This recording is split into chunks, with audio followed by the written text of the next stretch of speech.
Hey guys, welcome to Hold My Beer. I'm going to follow Jesus. I hope you guys are having a great day. Um and I hope if you're in the Midwest, I hope that you are prepared for the storm that's coming. I live in Minnesota, so they're talking about the blizzard being like the 1991 Halloween blizzard. So it's going to be wily. Um it's not why I came on.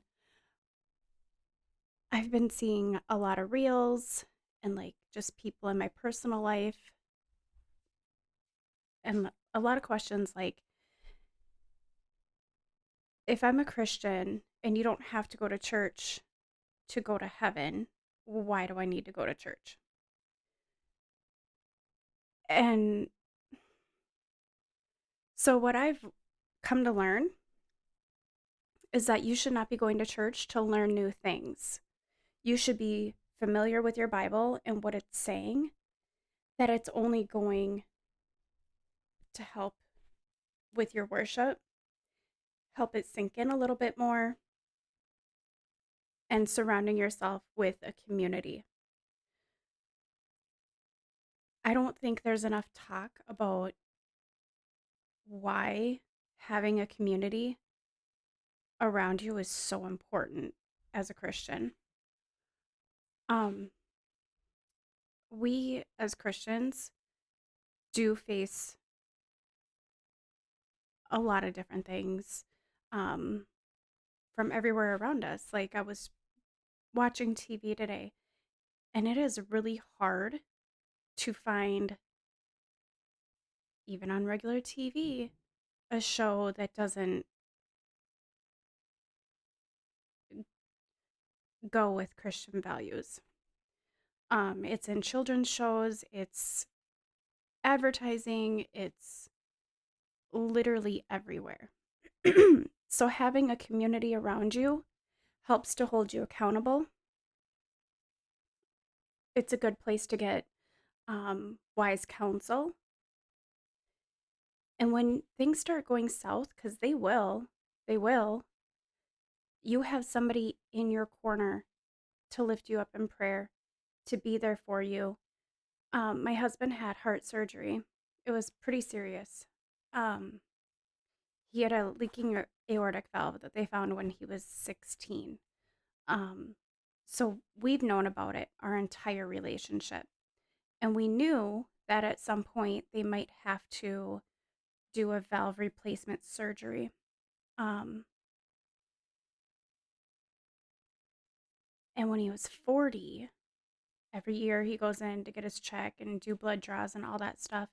And when every year it's like, oh, you're still doing good. See you next year.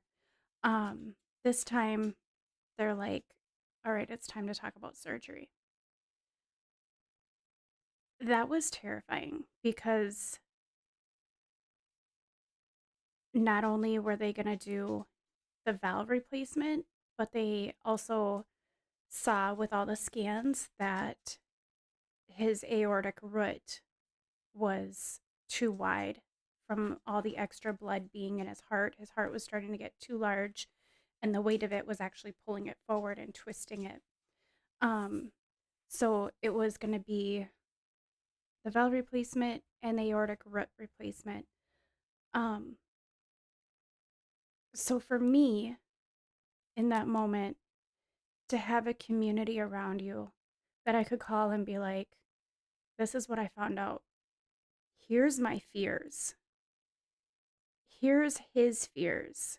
And here's my concern. This is the plan for when I'm going to be at the hospital.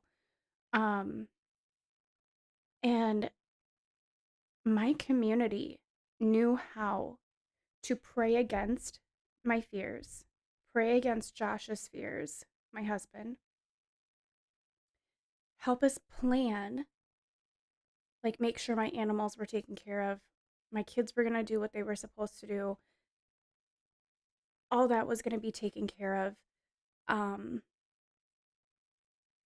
my ladies that I'm in a group with, um, or that I used to be in a group with, we kept up our message board. And so they prayed over us. They set up um, gift cards for me. So then when I'm at the hospital, I don't have to be spending so much out of my own pocket. And they were taking care of gift cards. They set up a meal train and had meals for when we were first at home or for my kids when they were home. One of the ladies, she's like, I'm so sorry. How about I call in an order? You guys tell me what you want. I'll call in the order and then your kids can pick it up on their way home. And I was like, oh my gosh, you guys are amazing. Amazing women. Amazing women. They just showed up. They called to check on me. So the plan was I was going to drive every day to the hospital and then drive back home and be back and forth to the hospital. The hospital is like an hour away, so it's not horrible. Um, but the day of surgery, I had pastors come up and pray over us and hang out with us and talk to us and relieve our fears. Not my husband because he was in surgery, but my in-laws were there the whole time. So they showed up for us in that moment. Um, but the day of the surgery, I witnessed something that rocked me. They were removing his oh my gosh, the intubation tube, and they woke him up to do it, and that was one of his fears, was waking up with the tube still down his throat and getting out of the anesthesia. Um he wasn't fully with it and he started panicking and he was trying to reach up and grab the tube, and they had one nurse in there. I don't know why the nurses said I could be back there. I guess they weren't, like, one didn't communicate with the other, but the one nurse was like, "Yeah, that's fine. The nurse is back there with him. You can go back there." So I'm there and I'm trying to hold his hand. And I'm like, "Josh, calm down, calm down." And um, he starts panicking and he actually flatlined. And she hit the staff assist button. Everybody came rushing in. I backed off in a corner. They got him back, put him back on the anesthesia, put him back to sleep. And they're like, "All right, we're going to try this again." And then the nurse was like, "You might want to leave the room because this could get a little scary again." I'm like, "I'm way ahead of you. I just had to get my feet and brain in communication." Um, so that was the scariest thing for me. And I left the room and I called my brother and I was bawling, just bawling, hyperventilating in front of his parents. I think I held it together pretty good. Um, but I went into a private area and called my brother and I just lost it. And my brother lives 10 minutes down the road from the hospital. So for the week he was in the hospital, I stayed at my brother's house and then with his wife and kids. And that was so good.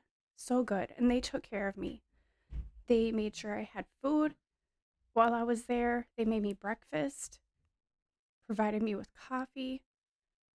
Having a little bit of distraction with a newborn baby, the cutest little girl toddler ever, and a 5-year-old boy that is so rambunctious and so sweet and funny was so good. It was so good to have that community around me, to have people that cared about me being at the hospital, that they sent me gift cards in my email, set up a meal train so my kids were taken care of at home and we had meals when we got home so I didn't have to worry about it.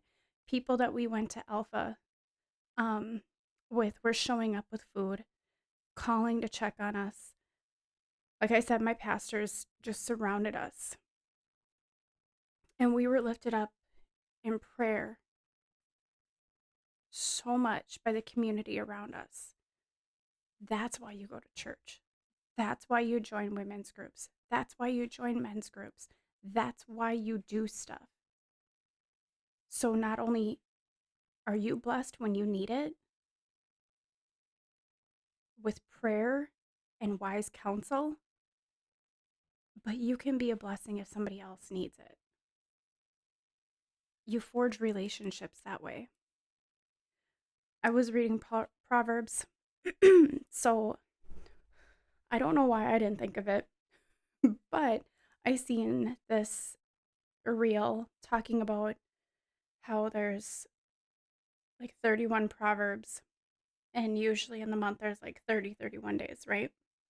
So if you read the corresponding proverb for the date that it is, so today is March 13th. So today I read Proverbs 13. Yesterday I read the 12th, the day before the 11th, so on and so forth.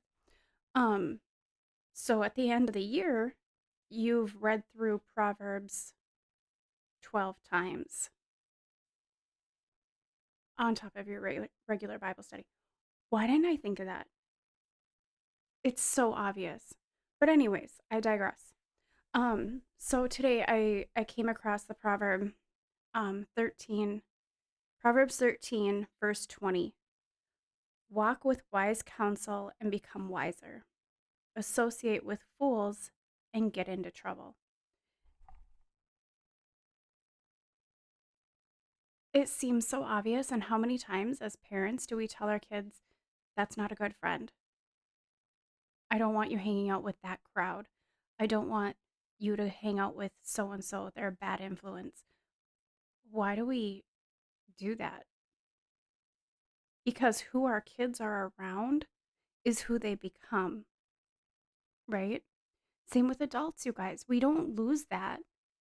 We don't. Who we're around and who we give access to us, we might become, or we're giving too much away. But when you walk with the wise, when you talk with the wise, when you get advice from the wise, you become wiser. Associate with fools and get into trouble.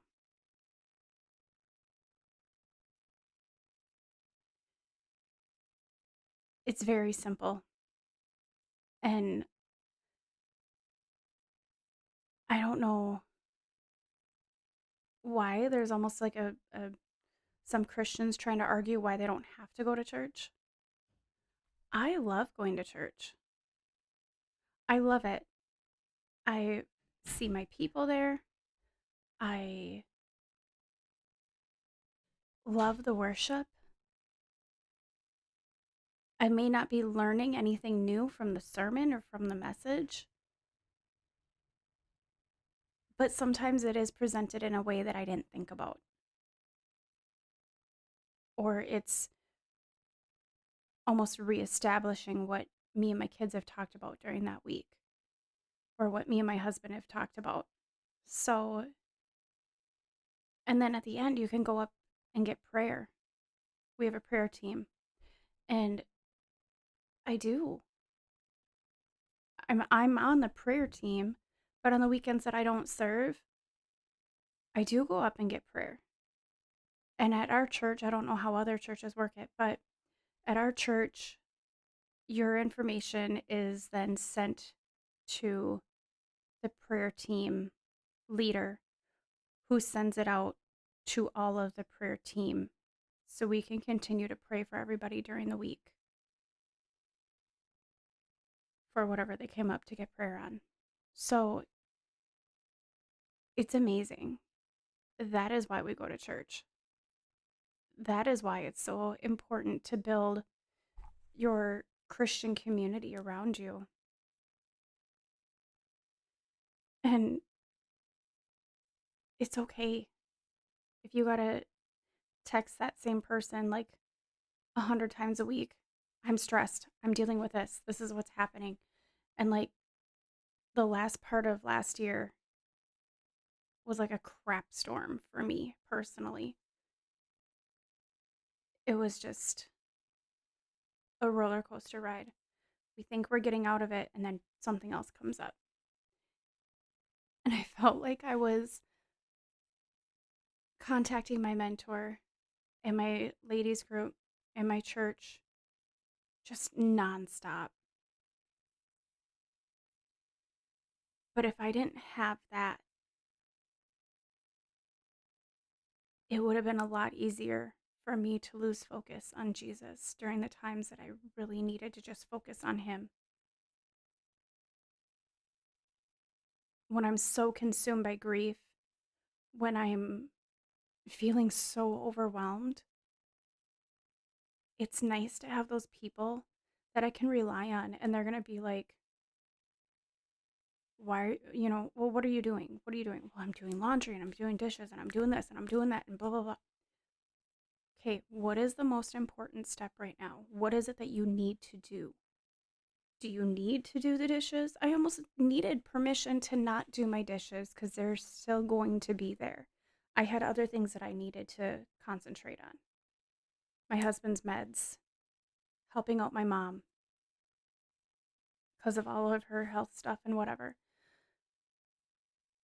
That my dishes did not need me to do them at 10 o'clock at night when I needed to get sleep so I could be on top of my game to help my husband, to go be with my mom and deal with everything else. Learn to delegate. I have a 19-year-old and a 15-year-old. They can do the garbage, they can take care of the laundry, they can do the dishes. And sometimes I just needed to be like, tag, you're it. I'm one person. I can't be 1,000 places at once. I can't do everything.